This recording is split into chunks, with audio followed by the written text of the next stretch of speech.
Existem padrões que você repete sem perceber. E o mais perigoso é que você fala que quer mudar e mesmo assim continua agindo do mesmo jeito. A transformação começa quando você confronta padrões invisíveis. E esse é o primeiro tema de uma jornada de autodesenvolvimento feminino. E hoje eu inicio essa jornada comigo e com você. Bom, então a gente inicia agora com a primeira pergunta, que é: quando foi a primeira vez que você percebeu que estava vivendo um padrão sem perceber? Um comportamento repetido. Quando eu tentei me encaixar em algumas situações com pessoas que não se importavam em ter a minha presença ali, mas porque eu as conhecia há muitos anos, eu achava natural, sabe, ser tratada daquele jeito. E aí eu despertei e falei: "Não, não é isso que eu quero pra mim", sabe. É importante a gente identificar as pessoas que estão ao nosso redor, para que a gente tenha uma vida saudável, uma vida social saudável, onde pessoas gostem de estar ao nosso lado, onde pessoas, têm prazer de conversar, de trocar, sabe, de evoluir ali, independente de histórias anteriores, respeitando o processo de cada um, sabe, porque a gente não é a mesma pessoa de ontem e não seremos amanhã a pessoa que somos agora. Então é muito importante a gente identificar, e quando eu comecei a fazer isso, foi desafiador, um medo constante. Eu entendo que até um certo tempo eu tinha muito medo de ficar sozinha. Por quê? Porque eu sempre fui muito aleatória. Nunca tive um grupinho. Eu conheço todo mundo de todos os grupos, mas eu nunca estou inserida em um de fato. Porque eu tenho isso comigo, eu não me encaixo em padrões. Eu não me encaixo em rótulos. Eu não consigo. Então, eu acredito muito nas conexões. Até conexões aleatórias. A gente acaba que absorvendo muita coisa e crescendo com isso. Mas esse era um dos meus medos. E era um medo constante, assim, de ficar sozinha. Até que eu entendi. Quando você descobre quem realmente é, esse medo desaparece. Porque você automaticamente começa a se tratar com tanto amor, com tanta verdade, com tanto carinho, que você começa a atrair pessoas do mesmo naipe. Pessoas que sabem quem são, entendem o processo e respeitam o diferente. Uma forma de se sabotar. Eu demorava muito para começar as coisas. Isso me incomodava bastante, porque eu sempre fui de criar, de desenhar, de ilustrar, tudo na minha cabeça. E aí, na hora da ação, eu não achava bom. Não, agora não, espera um pouco, não, peraí, acho que eu posso melhorar nisso. E o tempo ia passando. E aí eu descobri que, na verdade, essa autossabotagem era medo mesmo, né? Do outro, do que o outro podia pensar ou achar. Porque eu estava inserida nesse núcleo de pessoas que qualquer coisa que eu fizesse era um apontamento negativo. Então, conforme os anos foram passando, eu fui criando essa casca de autossabotagem justamente pelo externo me tratar de forma muito dura em algumas situações. Uma crença herdada. Uma crença que eu quebrei, que eu estou muito feliz. Eu fico até emocionada de que dinheiro não cai do céu. Gente, cai sim. Cai. Ele cai. Você não precisa morrer de trabalhar para conquistar as coisas que você quer. Você só precisa se alinhar com quem você é e com o que você gosta de fazer. Quando essas duas coisas se alinharam, tudo fluiu para mim. Foi completamente diferente do que eu imaginei. Bom, a segunda pergunta: quais padrões invisíveis você percebe nas mulheres hoje? Essa é difícil. Autojulgamento constante. Essa foi bem provocativa, né?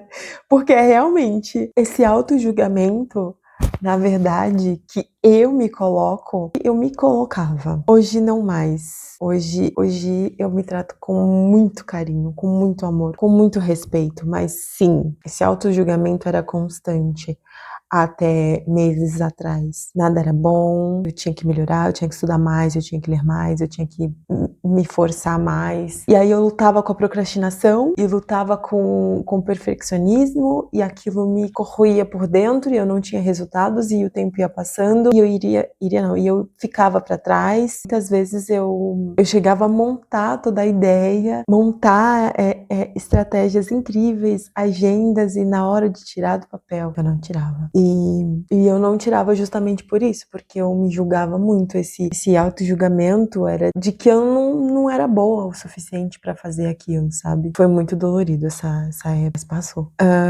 Medo de crescer. Sim, eu não sabia que eu tinha, mas sim, eu tinha medo de crescer. E o apontamento do medo de crescer é justamente por sair da zona de conforto e ter que encarar que por anos da minha vida eu escutei que eu não era boa o suficiente, que eu nunca fazia certo, que era tudo uma asneira e que eu tinha que pôr o pé no chão e que isso era bobagem, etc e tal, pra entender que não, garota, tudo que você faz é divino, é inteligente, é perspicaz, é focado, é desenvolvedor, é inspirador. E esse conflito foi porque, ao mesmo tempo, eu sabia que era bom, eu entendia que eu estava no caminho certo, e aí eu fui sentindo que tudo aquilo que eu vivi estava tão presente, muito mais presente do que eu imaginava. A dificuldade de se posicionar, de fato, dificuldade de me posicionar dentro do que eu queria, porque eu achava que, já tem gente fazendo, por que eu vou fazer? O meu nem é tão bom assim. A gente volta para aquilo, né, da autossabotagem. Essa dificuldade de me posicionar, na verdade, acontecia até certo ponto, até um tempo atrás, em certos pontos que eu fui identificando que era eu fazia, mas não terminava. Eu me comprometia com o horário, mas não alcançava e não fazia como eu tinha dito. Até que um certo ponto eu falei, quer saber? Aí passou do horário, eu falei que eu ia postar tal hora e não postei. Dane-se, eu vou postar o horário que eu consegui fazer, o horário que eu terminei, o horário que eu achei que é ótimo, e é isso. E as coisas começaram a ficar mais leves, porque justamente essa dificuldade de se posicionar era mais uma vez o perfeccionismo disfarçado de autoavaliação. Viver para agradar. Gente, isso aqui eu jurava que eu não era. Eu jurava que eu fazia do meu jeito, que a vida era incrível e que quem quisesse me aceitar do jeito que eu queria ou do jeito que eu era isso. E não, muito pelo contrário. Eu simplesmente estava camuflando todas as minhas dores, todas as rejeições que eu já tive nessa vida, que não foram poucas. Obrigada a todos vocês, me ajudaram a evoluir. Viver para agradar, eu descobri que era uma das minhas baterias. Me surpreendeu, porque eu não tenho que agradar ninguém a não ser a mim mesma. Quando essa chave caiu, foi onde eu me libertei totalmente de padrões familiares que me prejudicaram muito, muito mesmo. Desde me desacreditar, a auto me diminuir, sabe? E aí a gente passa por aquele processo, pelo menos eu escolhi passar por esse processo, separar o joio do trigo, o que me faz bem e o que me faz mal. Quando eu identifiquei, eu simplesmente me afastei e cá estou. Não se priorizar também. Vamos supor, sei lá, eu tô fazendo alguma coisa e alguém me chamasse, eu simplesmente iria parar e eu ia atender a pessoa e ajudar a fazer alguma coisa que na verdade estaria me atrapalhando, e eu não via isso, eu não enxergava como está me atrapalhando, eu enxergava como, ela precisa de ajuda, eu vou parar aqui, tá tudo bem, eu posso parar. E não, hoje não. Hoje não, eu não posso, estou ocupada. Porque eu estou em primeiro lugar agora. Eu entendo quem eu sou, sabe? E isso basta pra mim. E essa verdade, quando ela não é respeitada, eu identifico que esse ser que não está respeitando este meu ponto tem um ponto de vista diferente. Óbvio, ficou até meio clichê falar isso. Mas esse ponto de vista desse ser está totalmente distorcido. Porque quando a gente respeita o outro, a gente não entra no núcleo dele para atrapalhar qualquer nível que venha a ser o atrapalhar. Você entende que o outro é uma continuação de você mesmo. Então, não, eu não quero me prejudicar, sabe? E quando eu falo me prejudicar é porque eu acredito que todos somos um. Então, se você vence, eu venço. Se eu te atrapalho, estou me atrapalhando. É nisso que eu acredito. E ponto. Bom, vamos para a terceira pergunta. Qual foi o padrão invisível mais difícil que você já teve que confrontar? Aí aqui ele dá algumas opções. Medo, perfeccionismo, autossabotagem, dependência emocional e falta de disciplina. No meu caso, é o perfeccionismo, né? Autossabotagem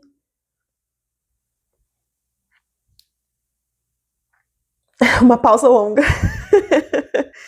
Perfeccionismo e autossabotagem. Dependência emocional. Dos meus 14 até os meus 17 anos, eu tive muita dependência emocional referente a algumas situações que eu vivi e eu não soube cuidar disso. Só depois que eu vim pra vida adulta que eu entendi o que estava acontecendo e aí as coisas melhoraram. Perfeccionismo é uma coisa que ele ainda existe, confesso, mas eu trabalho muito isso. Eu literalmente me pergunto, gata, isso acelera o seu resultado ou te trava? E aí, na mesma hora, eu já começo a agir. Uma das coisas que eu tô adotando, que tá me ajudando super, é justamente fazer perguntas. É me forçar a olhar para aquilo que eu tô fazendo e transformar aquilo de verdade em algo produtivo, que não precisa ser perfeito, porque tudo pra mim tem que ser perfeito. Então eu literalmente foco em fazer, eu aplico, já coloco em fase, próximo, tipo, ok, foi, o próximo, ok. E é assim que vai fluindo. Quarta pergunta: como o ambiente influencia esses padrões invisíveis? Aí aqui temos alguns exemplos dos ambientes, né? Tá bem explícito, né? Só falta falar tóxico. Familiar, relacionamentos amorosos, redes sociais, né? Ambientes que me influenciaram a ter padrões invisíveis. No meu caso, muito fortes são os dois primeiros, familiar e os relacionamentos amorosos. E aqui, pra mim, também se encaixa relacionamento social, porque alguns padrões eu não identificava, eu não entendi o que estava acontecendo, que eu passei também, foi por ter amigos brancos, apenas amigos brancos. E aí um belo dia eu me olhei e falei, cara, tem alguma coisa errada, porque eu só tenho amigos brancos. Eu parei e não entendi. Até que um dia aconteceu uma coisa muito assim, fora da caixinha. Nessa época eu fazia teatro e, engraçado lembrar disso agora. E uma das meninas falou assim, Lu, desse jeito. Ela fechou a cara assim, tipo, Lu, por que você se veste igual uma mulher branca?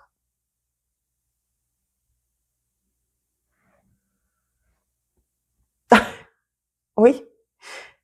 Eu me perguntei, tipo, que pergunta é essa, meu Deus? E aí ela contextualizou, né, o porquê da pergunta. E aquilo me deu, assim, um sacode positivo de, cara, calma aí. Eu acho que existem padrões invisíveis que foram implantados com muita força aí, né? Porque, vamos lá, minha mãe é branca, meu pai é preto. E a maior parte da minha infância eu passei com a família da minha mãe. Mas enfim, e aí eu fui entendendo o que estava acontecendo ao meu redor. E só depois de adulta que eu escolhi me libertar, porque até um cabelo black que eu usasse era sinônimo de conotações racistas e era muito camuflado, né? E não era legal, né? São coisas que para uma criança, para uma adolescente e depois para uma adulta ter que resolver é pesado. Então esses padrões invisíveis, eles precisam de atenção para que a gente se liberte de todos esses controles, sabe?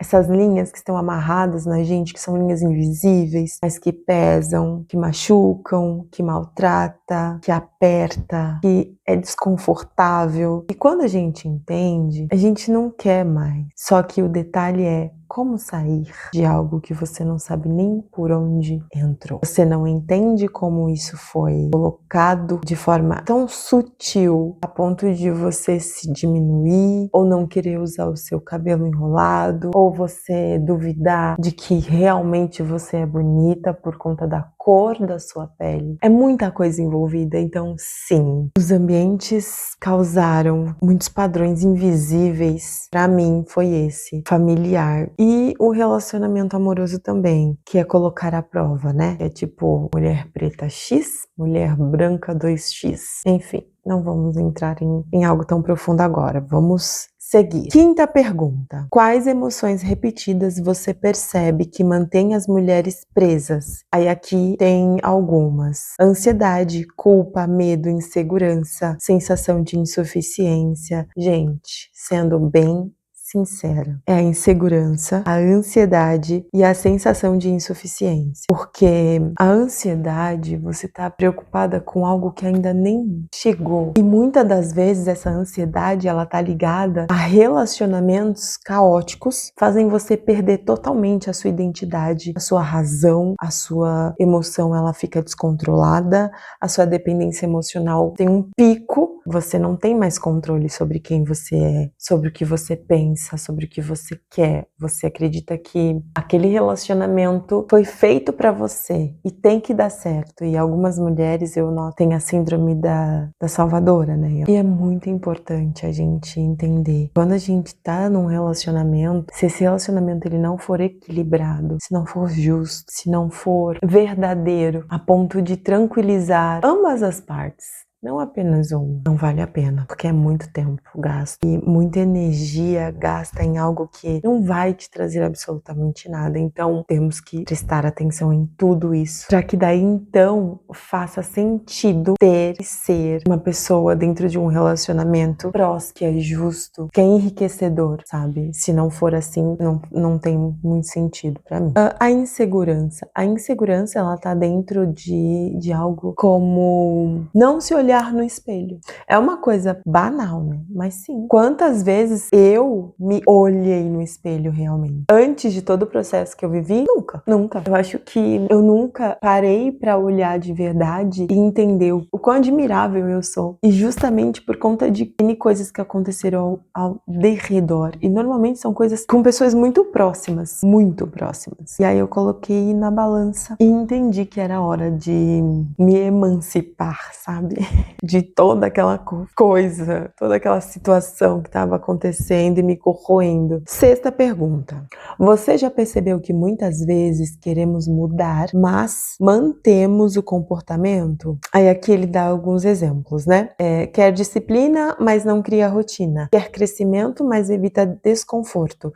Quer mudança, mas mantém as mesmas pessoas. Gente, isso é muito real. Quando eu tomei a decisão de mudar, literal, a primeira mudança que eu fiz foi pessoas. Eu comecei a limpar pessoas. E assim, foi um alívio, porque você começa a identificar todas aquelas pessoas, elas não somam para absolutamente nada, que estavam muito próximas de mim, que estavam me distraindo, me puxando para outra coisa que não tinha nada a ver. Disciplina e rotina.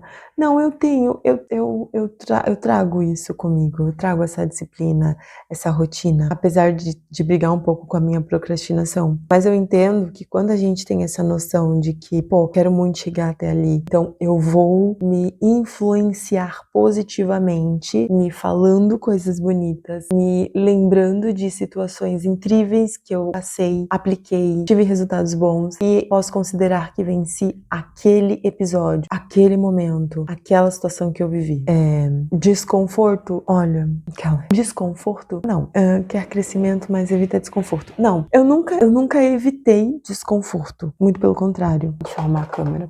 Acho que tá caindo. Eu nunca evitei desconforto de fato, porque eu sempre fui uma mulher muito decidida e entendendo que a minha vida nunca foi confortável. Essa é a verdade. Sempre foi de desafio, sempre foi batendo o pé, sempre foi peitando alguém, sempre foi alguém tentando me segurar, alguém tentando me desanimar, ou me desvalorizar, ou me diminuir, ou me humilhar. Enfim, aí eu olhava e como eu sou muito... Quer dizer, agora não, né?